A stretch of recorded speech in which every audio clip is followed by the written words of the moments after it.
Snow fell in slow, unhurried spirals across the wide prairie, each flake catching what little light the moon bothered to scatter. The land stretched endless, barren and hushed, save for the groan of winter pressing against the timber bones of Colton Graves' ranch house. Inside, a single lantern glowed upon the rough-hewn table, its flame bending in the draught. To look upon the place, one would think it sturdy and prosperous, a monument to a man's success. Yet what wealth had bought Colton over the years was silence. Too much of it, the kind that seeps into marrow until it feels like company. He sat slouched in his chair near the fire, boots planted on the bearskin rug. Shadows clung to the hollows of his face, his dark beard streaked by threads of silver. A man well-fed by cattle and coin, but hollowed by years of solitude. He told himself he preferred it so, that grief had stripped him of desire, that silence was safer than the tangle of trust. Still, winter has a way of gnawing through defenses. Alone, he sometimes pretended the crackle of burning oak was a voice speaking back. That night, a knock at the door startled him from his ritual of half-dreams. It was a meek sound, almost apologetic. Colton's brow knit, and he rose with the weight of a man who had little patience left in him. When he opened the door, the wind barged in first, carrying with it the shape of a woman clutching a boy. Her shawl was frayed, her cheeks raw from the bite of the cold. The child shivered, his small fingers stiff against her hand. "My name's Eliza May Harlow," she said, her voice nearly swept away by the gale. "I heard you might be needing help. Any help at all?" Colton's eyes narrowed, his mind as quick to suspicion as the town's tongues were quick to wag. He had heard her name before, whispers in church pews, mutterings at the general store. Widow Harlow, whose man died in debt and disgrace. Widow Harlow, too proud to beg yet too poor to... Widow Harlow, who might use her beauty as a ladder if desperation clawed deep enough. His first instinct was to close the door and retreat back into silence. But then he saw the boy's lips, trembling purple from the cold, and something within him paused. "Come in," he said, his voice gruff, betraying none of the hesitation that stirred beneath. The widow stepped inside, guiding her son carefully across the threshold as though afraid her presence alone might shatter the peace of the place. They stood awkwardly, dripping snow onto the wood planks, eyes darting at the fine leather chairs, the brass clock on the mantel, the rug too clean for boots like theirs. "I can cook, clean, mend," Eliza said quickly, almost rehearsed, as if she had uttered the same plea at other doors. "You won't regret it. Just give us a chance." Colton studied her, his face unreadable. She carried herself with a tired dignity, shoulders squared even as her shawl betrayed its poverty. Her eyes, clear, steady despite the rawness of her circumstance, met his without flinching. There was no pleading there, only the steel of survival. "You'll work for your keep," Colton said at last, his tone stiff as the frozen river outside. "I don't give charity." She nodded, relief flooding her expression though she kept her chin high. The boy nestled closer to her side, grateful for the fire's warmth. Colton turned back to his chair, signaling the matter closed, yet his heart had already begun its quiet rebellion to be why the next morning. Tongues in town wagged faster than the church bell on a Sunday. Martha Lou Carver, who never missed a morsel of gossip, leaned across the mercantile counter to whisper, "Moved herself right into the Graves place? Can you imagine? Poor widow or not, a woman doesn't set foot in a man's house unless she's aiming to stay."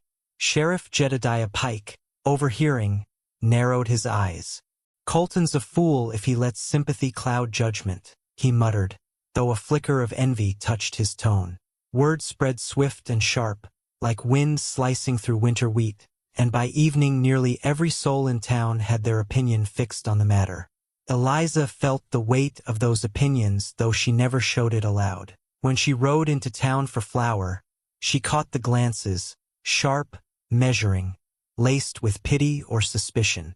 She held Caleb's hand tighter, her smile meant only for him, though her chest burned with quiet shame. Back at the ranch, she worked as if she could sweep away the whispers with every stroke of her broom. The kitchen grew warmer under her care, meals rich with herbs she'd salvaged, bread baked until the crust sang. Caleb's boots, torn near the heel, were set by the fire stuffed with cloth to hold their shape. The house, once echoing with emptiness, hummed faintly with life. Colton watched her with the guarded eyes of a man who had trusted before and paid for it. He told himself he was testing her, that kindness too quickly given could be exploited.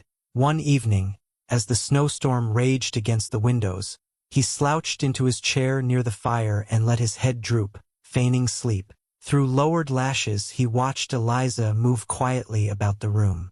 She did not notice him watching.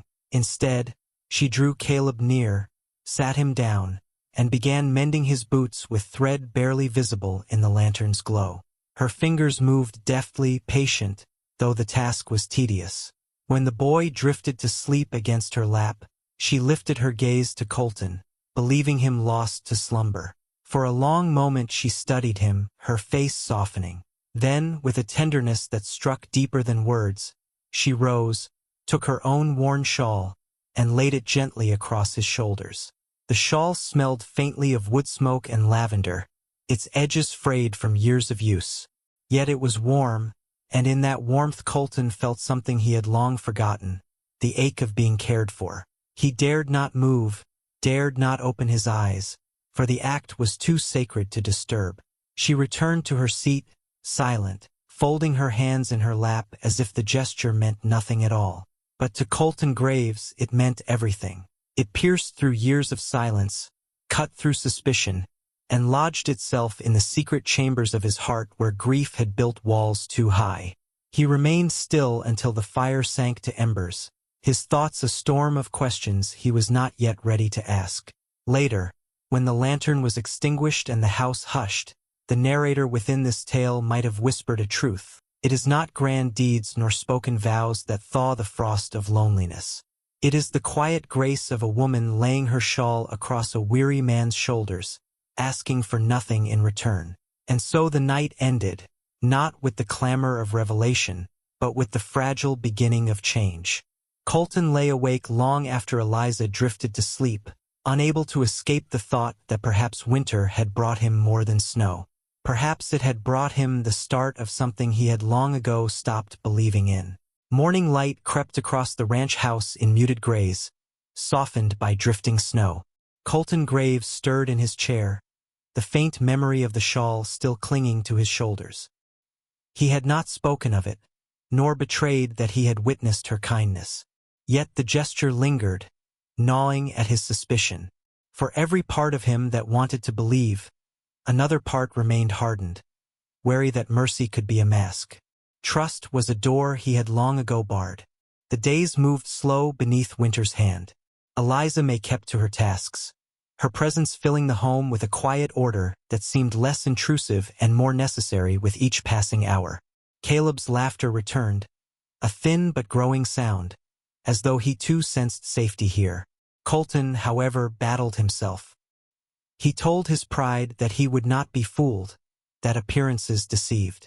And so one evening, with deliberate calculation, he left a handful of coins upon the table where any eye could see. Then he retreated to his chair once more, pretending to doze, the firelight flickering across his unreadable face. He watched from the corner of his vision as Eliza entered. She paused near the table, gaze falling upon the coins. Her hand did not linger. Instead she reached for the boy's worn mittens and sat to stitch the frayed edges with thread finer than the fire's smoke. Her lips moved faintly, humming some tune only Caleb could know, and when she finished, she kissed the crown of his hair before tucking him beneath quilts. The money remained untouched, gleaming dully in the lantern's glow. Colton's chest tightened with a shame he could not name. He had placed a snare, and she had walked past it without pause. He shifted in his seat, uncertain whether to feel relieved or chastised. Something in her refusal, so natural, so unremarkable, made his mistrust feel small, almost mean. He wondered how many times his wealth had blinded him, how often he had measured character with coin instead of grace. Yet beyond the ranch, judgment brewed like storm clouds. Martha Lou Carver spread her words through town as quick as sparks on dry grass.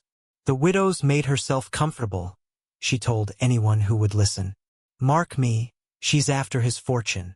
Men nodded, women whispered, and soon Sheriff Jedediah Pike rode out to the ranch, knocking at the door with the authority of law but the tone of an old friend.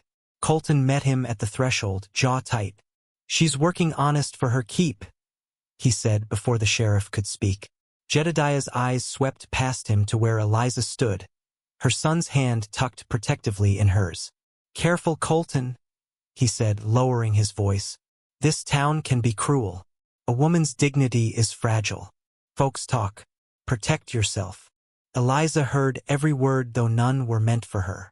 That night, when the fire sank low and Caleb drifted into sleep, she sat with her hands folded in her lap, silent. Colton felt the distance between them like a wall rising. When at last she spoke, her voice trembled though her posture stayed proud. I'll leave in the morning. I will not be the reason your name carries shame. Her words struck him harder than any insult ever could. He rose, the weight of years pressing against him, and stepped closer. His hand lingered at his side, unsure whether to reach for her. Stay, he said quietly, his voice raw.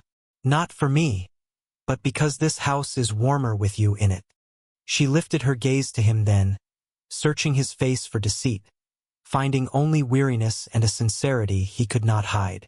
Still, she said nothing, and the silence between them stretched, tender and unbroken. It was the blizzard that decided the matter. By dawn, the world outside was swallowed in white. Wind howled across the plains, rattling shutters and seeping through every crack in the boards. Caleb, eager to prove himself useful, slipped out with a bundle of kindling before either adult noticed. Hours seemed to pass in minutes before Eliza realized he had not returned. Panic seized her chest. She flung open the door, the storm's roar nearly sweeping her backward. Snow blinded her eyes, the yard unrecognizable, tracks already buried beneath fresh drifts. Colton grabbed his coat, lantern in hand, his face set in grim determination. Together they plunged into the storm, calling Caleb's name. Their voices carried off into the white void. Eliza stumbled, her shawl whipping like a flag of surrender, but she pressed on, guided by the desperate pulse of a mother's love. Colton's heart thundered as fear tore through his composure. For the first time in years, he felt what it meant to lose something before he had even claimed it. At last, near the barn, he spotted a flicker, a faint glow half buried in snow. He rushed forward, dropping to his knees. There was Caleb, curled small against the drift, clutching the lantern though its flame sputtered weakly.